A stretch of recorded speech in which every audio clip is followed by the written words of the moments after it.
Yes, hello students. Now we have finished the first part of Unit 1 where we discussed the dynamic torque equation and steady state stability. In the second part of this unit, we have to discuss how the motor rating is selected. What will be the rating of the motor for different types of loadings. So in this we shall discuss what is the thermal loading of motors. When the motor is connected to supply, it starts running and supplies some mechanical load. Some heat is generated inside the motor. That causes the motor temperature to rise. So how the temperature rises, on what factors it depends, and how we can select the rating of a motor for a particular application. So let us first discuss what is the thermal loading and what is the temperature rise when the motor is loaded. So suppose this is a motor which is connected to some supply. So you have given a supply here and it is supplying certain load. Some load is there. So what happens is that when we connect supply, because of that supply flux is generated, that causes some iron loss in the motor, and when the load is connected and the motor draws current from supply, so windings gets heated because of copper losses. So these losses take place and that causes the motor to generate some heat. So here P is the heat generated per unit time, that is the power loss in the motor. So as the motor generates heat, its temperature starts rising and its temperature becomes more than the ambient temperature. So what happens is that as soon as the temperature of the motor rises above the ambient temperature, heat starts dissipating from motor to ambient. So you can say that the heat dissipation rate, that is heat dissipated per unit time, so it is given by D multiplied by the difference in motor temperature and ambient temperature. That will be called as temperature rise theta. So it depends on that temperature rise, and a constant D that we call as heat dissipation constant in joules per degree centigrade per second.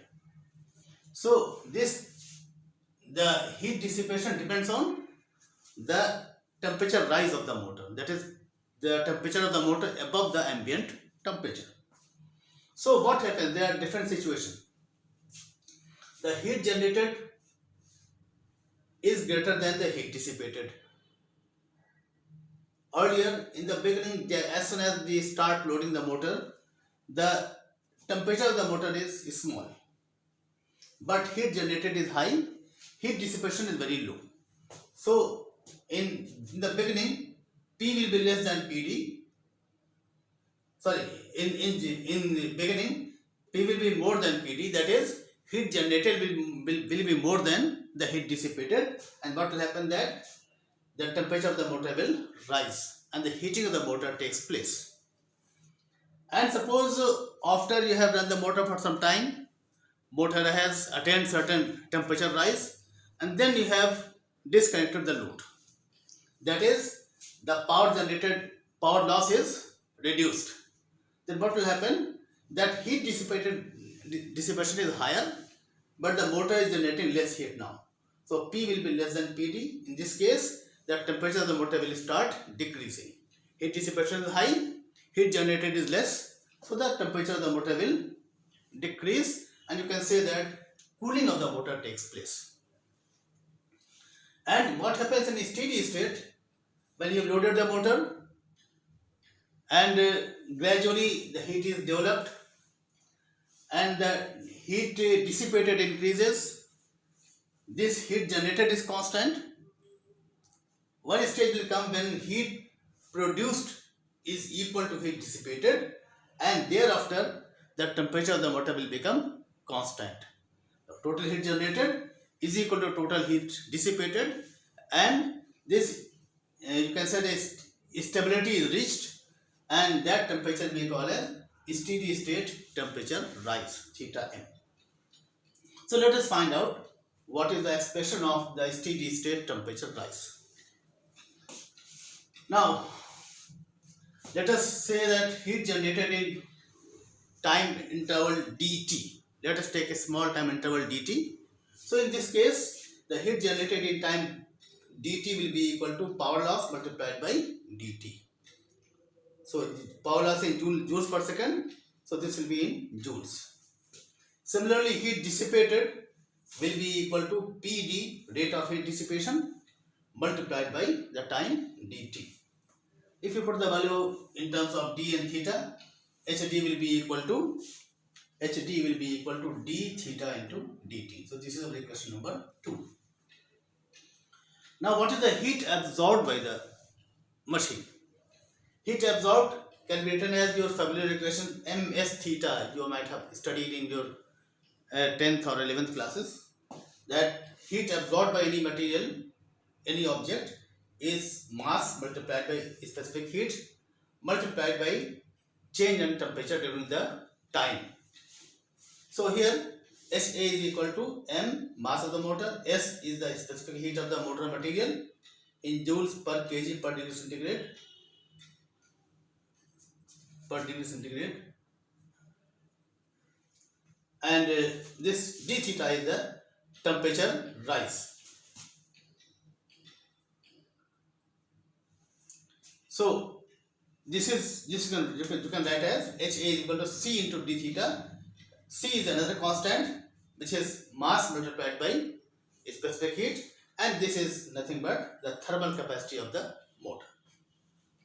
So HA is equal to C into d theta, our equation number 3. Now what is the heat absorbed? It can also be written as heat generated minus heat dissipated. It is generated and some part of the heat is dissipated, remaining heat is absorbed in the motor. So heat absorbed can be written as Hg minus Hd, our equation number 4. Now you put the values of HA, Hg and Hd from the previous equations. So it is C d theta is equal to P dt minus d theta into dt. Write it in a slightly different way. You take on this side. So P is equal to d theta plus C d theta over dt. So this is equation number 5. This equation is similar to the equation that we already know in series RL circuit. V equal to Ri plus L di over dt. Similar equation is there, and you will get similar solution. Now let us try to solve it. So in such situations, the solution will have two components. One is the steady state term, other is transient term. The steady state term is P upon D. In case of electrical circuit, it was V upon R. So it is P upon D plus some constant into e to the power minus T upon C by D. C by D, earlier it was to the power L by R, that we called electrical time constant. So here it is C upon D. Let me give it some name. It is TH, tau H. Tau H is known as heating time constant of the motor. And theta SS is steady state temperature rise. That is when the motor is loaded for large time, for enough time, the temperature will rise and gradually and finally it will reach certain temperature rise. When P equal to PD, that temperature rise is theta SS. Now this is the third type of time constant that we have studied in this course. Earlier we studied the electrical time constant, that was in the range of some milliseconds. Then we studied the mechanical time constant, how the motor gains speed, and that was in some tens of seconds, maybe around 1 minute. And this heating time constant is much higher than even mechanical time constant. So its range may be in some tens of minutes. 20 minutes, 30 minutes, 40 minutes, even 1 hour. So motor takes time to heat up. When the motor is loaded, the temperature rises gradually and it may reach the steady state temperature rise in about 1 hour.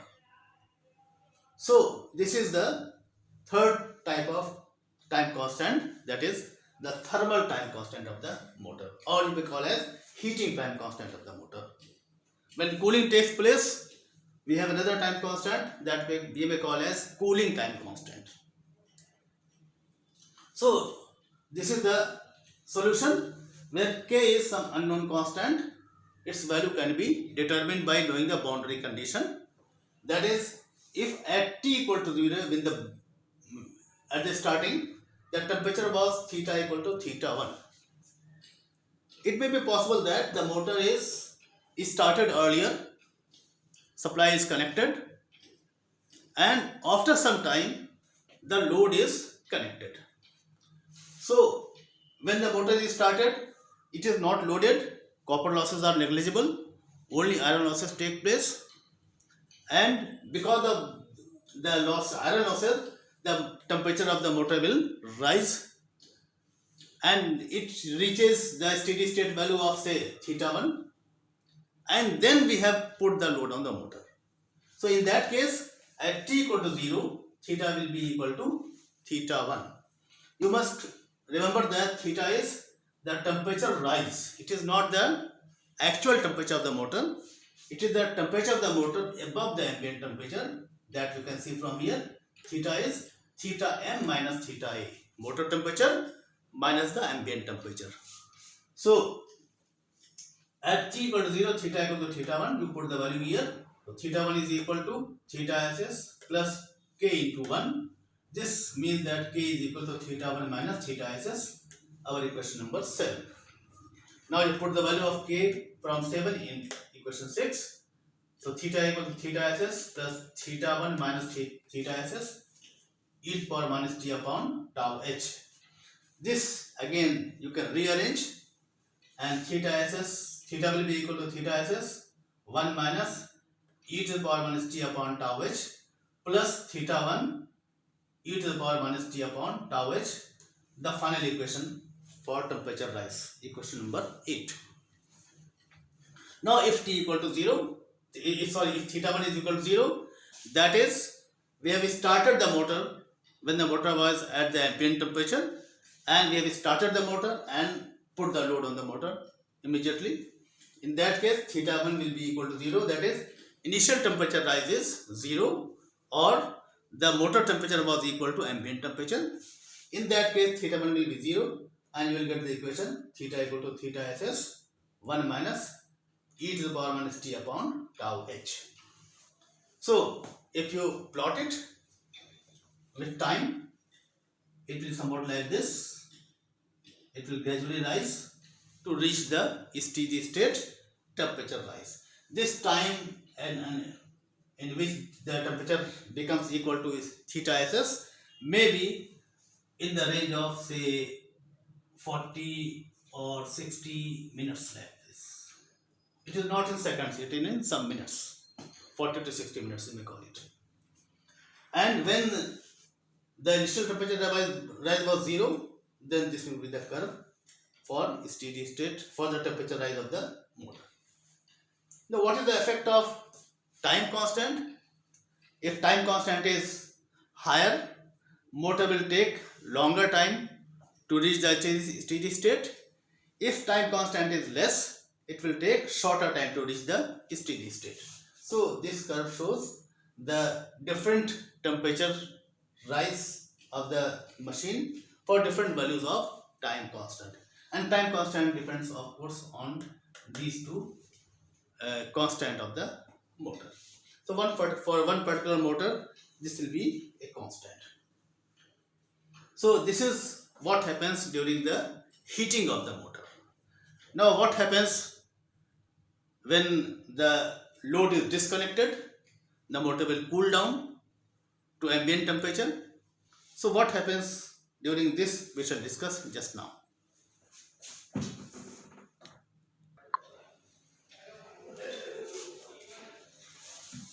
Now what happens during cooling? What you can do, you can either switch off the supply, load is disconnected, motor stops, and of course when the motor is stopped, no heat is generated, and the motor will continue to dissipate the heat to the atmosphere. Its temperature will go down, and finally in steady state the motor's temperature will become equal to ambient temperature. In the second situation, this may happen that we have just removed the load or reduced the load such that losses are taking place, but it is less than the earlier losses. In that case, the motor's heat generated will become less. Heat dissipation is high. The motor will cool down, and it will settle to a new value of steady state temperature rise. So let us take this general case when the motor is not disconnected, rather it is you can say the load is removed or the load is reduced. So in this case, let us say that in this new situation, the power loss in the machine is P dash, which is less than the earlier power loss, that is equal to P. So write the similar equations and you will get this equation: P dash is equal to D dash theta plus C d theta over dt, where D dash is the new value of heat dissipation constant. So solution of this will again be of the same type: theta equal to P dash upon D dash, that is the steady state temperature rise, plus K dash, new constant, e to the power minus T upon C upon D dash. This C upon D dash you may call as T tau C, that is the cooling time constant. You may call it as cooling time constant. Sometimes cooling time constant may be different from heating time constant. Sometimes it may be same. So this is the case now. Now you have to find out the constant K dash from the initial condition. So let us take that at t equal to 0, the temperature was theta 2. Because of previous loading of the motor, temperature reached a certain value, theta 2. So that is the initial temperature rise of the machine. So if you put that, you will get K dash equal to theta minus theta SS dash. You put the value here and you will get the final solution as theta equal to theta SS dash 1 minus e to the power minus tau upon tau c plus theta 2 e to the power minus t upon tau c. Now if theta 2 is equal to, if theta SS dash is equal to 0, and this will happen when the motor is disconnected from supply, that is power loss is equal to 0, or you can say that P dash is equal to 0. In that case, theta SS dash will be equal to 0, and the equation simplifies to this form: theta equal to theta 2 e to the power minus t upon tau c. So you can plot these two curves. In the first case, when the motor is not disconnected, in an initial temperature rise was theta 2, and that may come from the previous loading of the motor,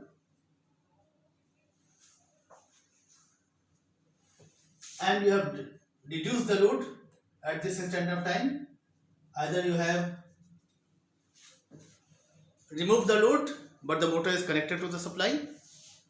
So in that case, the motor will cool down and it will reach the new value of steady state temperature rise, theta SS dash, that is proportional to P dash, that is losses taking place during low load or no load period.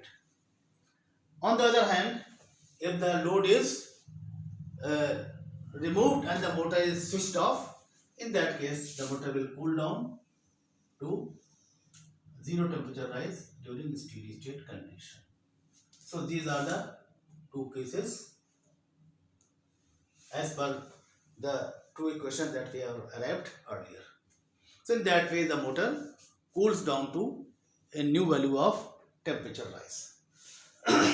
So this is the heating and cooling of the motor. So how the motor behaves thermally. Now the motor is designed for certain temperature rise or for certain temperature. The motor's winding, the motor's insulation, they are designed for certain temperature. Suppose the motor is designed for 100 degrees centigrade. So this means that motor can be safely loaded till the motor's temperature becomes equal to 100 degrees centigrade. So if the motor is overloaded and temperature becomes more than that value, the motor will get damaged. So you have to know how to load the motor so that the motor reaches its designed value of steady state temperature rise. So we have to select the motor of proper rating. For example, if you have some certain situation where the load is coming only for short interval of time, the temperature hitting time constant is say 60 minutes. So this means that if the motor is loaded continuously for 60 minutes, then it will reach its steady state temperature rise, and for that the motor is designed. But if the load is coming only for short interval of time, then you can overload the motor. You can overload the motor, you connected a high load on the motor, and during the short interval of time, the temperature rise may become equal to the permissible value of temperature rise. So how to choose the motor rating for different situations, for continuous loading, for short time loading, or for intermittent loading, we shall discuss in the next lecture. Thank you for today.